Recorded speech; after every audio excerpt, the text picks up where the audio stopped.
There are all sorts of different types of personality measures, and the most common one is the big five personality measure: extroversion, conscientiousness, agreeableness, emotional stability, and openness to experience. Those plus signs and those minus signs are relative to the impact these things have on our ability to perform a job. And actually the negative with agreeableness means that it really doesn't have any impact on our ability to perform well or to perceive things in the organization, or perceive anything anywhere.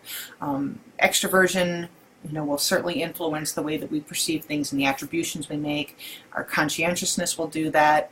Our emotional stability, how calm we are, how level-headed we feel, and how open we are to new things. And so all of these characteristics, and less so agreeableness, but certainly the other ones, really do influence the way that we perceive things. Other aspects that influence us are locus of control, where we believe either that we can control our own destiny or our destiny is at the mercy of external factors. Authoritarianism is, how comfortable you feel giving deference to authority and being obedient to power differences in society. And we'll talk about that in the context of national culture in a little bit, but authoritarianism isn't just something that's unique to the U.S., but it differs across national cultures. Self-monitoring, it's where we are able to understand ourselves and to understand our situation and present an image that we think will be consistent with what is needed to happen within a particular given situation. High self-monitors are really, really sensitive to their environment, and they will adapt accordingly. Low self-monitors just don't care. They are very happy with being very consistent in their personality and who they are, and they don't worry about adapting to the context. And this has some pros and cons. And obviously this class is not a class on personality measures and characteristics, but it is interesting, when you think about, high versus low self-monitors. Low self-monitors, while it may seem good that they feel more authentic and comfortable with themselves, that may put them at a disadvantage that they don't come across as being very politically savvy when they need to be. Approval motivation is, how much we need, approval from others in a socially desirable way. And then achievement motivation is basically how important it is for us to achieve or to be able to personally achieve something.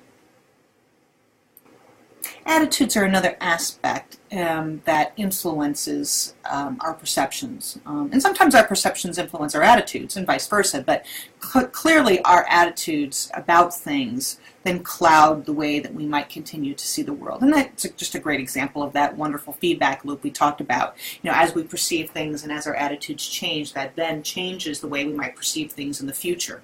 It's an interesting loop. What is an attitude? Basically, it's a combination of cognition, basically how I think about things, affect, how I feel about things, and ultimately behavior, how I actually behave. So my attitude is a combination of all three of those things. When those things were out of whack, we might call that cognitive dissonance, because what I see is one thing, but what I'm behaving in a way that's very contrary to what I'm believing or what I'm feeling. And so cognitive dissonance is something that can be really frustrating. Attitudes can change, certainly at an individual level and perhaps even at an organizational level. And I'd like to consider that organizational level attitudes are really an example of corporate culture. And corporate culture can change. It just changes over a very, very long time frame. Individual attitudes can change as well. Perhaps it doesn't take quite so long to change as it would take organizational culture, but nonetheless, individual attitudes can change, but it takes a lot to change someone's cognition and affect and ultimately their behaviors. It sort of has to go kind of in that sequential order. It's really hard to change a behavior if someone doesn't think and feel that it's the right thing to do. Other attitudes besides cognitive dissonance that are important are things like satisfaction, job satisfaction, workplace satisfaction, things like that. And then commitment. I have an attitude about how committed I feel to my company. And commitment has three basic dimensions. There's normative, affective, and continuance commitment. And normative commitment is, the norms of my company, what I'm supposed to do, because that's what the norm is. I mean, we're supposed to do things in a certain way for a certain time frame, etc. Affective commitment is what I want to do. And so it's my commitment to do things because I want to do it, not because I have to, because it's the norm, but because I have a strong affinity and a desire to behave in a certain way or have a certain attitude. And so that affinity, that affective commitment is what is because I want to, more than anything else. Continuance commitment is because I need to do it, not because I want to or not because I should, but because I have no choice. I need to do this because I don't have any other options. So I'm doing it because I need to do it, not because I have to or want to necessarily. These attitudes can have enormous impacts on workplace behaviors, and so we have to be really careful as we see people engage in certain attitudes, start to recognize that we should be looking for certain outcomes and certain behaviors that are of note. If someone is really unhappy and they're demonstrating a really bad attitude about things, we might find that they're engaging in counterproductive work behavior, alcohol, drug abuse, workplace theft. And it might be because they don't think things are fair, or things are frustrated, or they're very unhappy either in their work life or their personal life, or both. Other things, bad attitudes can influence workplace violence. The idea of someone going postal because they're unhappy with a situation within the workplace environment.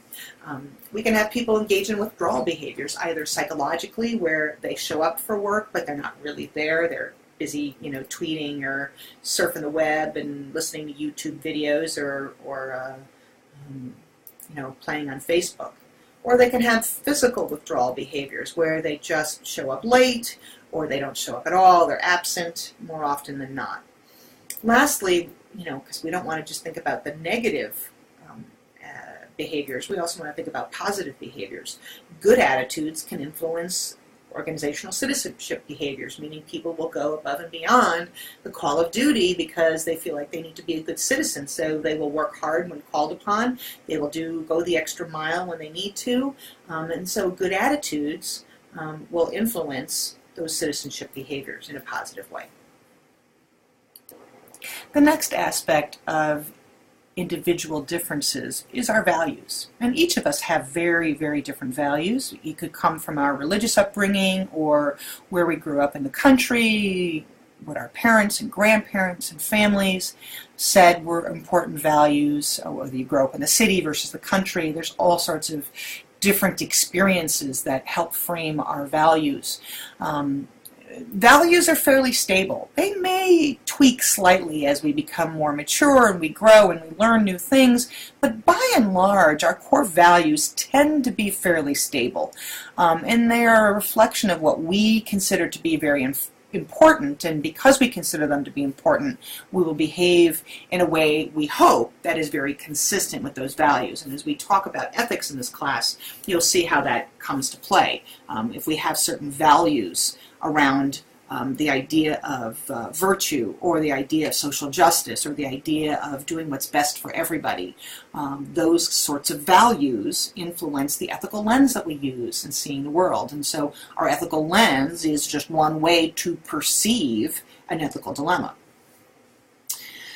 Values tend to break down into two basic categories. One is a terminal value versus an instrumental value. A terminal value is the thing that we value, the end in and of itself. We value happiness or equality or freedom, etc., on that list. An instrumental value is the thing that gets us to the end result, whatever that end result is. We need courageousness in order to engage in equality. We need respect in order to have social respect. We need self-reliance in order to experience freedom. So you can see how these values may work in conjunction with each other. You need an instrumental value in order to drive that terminal value. So a lot of times those instrumental values are the things that bring us to the terminal value that we want to ultimately have access to. And as we already discussed, values will influence how we interact with people, whether or not it will result in conflict. And certainly you can go back to the Jonathan Haidt video that we saw the first week, where we looked at how people have very different values about what they think the political process should look like, for example. And because we have such clear differences on what we value and how that influences even the political parties that we join, that can create more conflict. And the more that we can recognize that other values are legitimate and are important and have value, if you will, then the easier it is for us to deal with these interpersonal differences and minimize the conflict that we experience. Obviously, also, the things that we value will influence the way that we make decisions. If I value a certain thing, I'm going to make a decision in favor of that. And if I don't value something, I will ignore it or even avoid that particular event or issue or concern. And as I already said, the ethics and corporate social responsibility, those are key values. And each lens that we have, each way that we sort of experience our own ethical values, influences the ethical decisions that we make. Lastly, how we learn, the way that we take in information is going to influence the way that we perceive the world. And we know that learning styles are absolutely linked to personality characteristics and ability characteristics. We each have an aptitude or a natural ability to learn, but we all take in information in very different ways. Some people are more visual, some people are more auditory, where they like to close their eyes and just listen. Some people are more read-write, some people are more kinesthetic. And for me, I'm much more auditory, read-write, and kinesthetic, and I'm very low on the visual. Visuals don't usually grab my attention. I really have to focus on something. And a lot of times visuals will distract me from being able to really comprehend what I'm listening to. So many times when I was a student, I would close my eyes and just listen to the professor, because sometimes it was the only way to really absorb what they were talking about. And while that may have looked, perhaps disrespectful, it was just a really unique way for me to get the most out of the lecture and most of out of what I was listening to.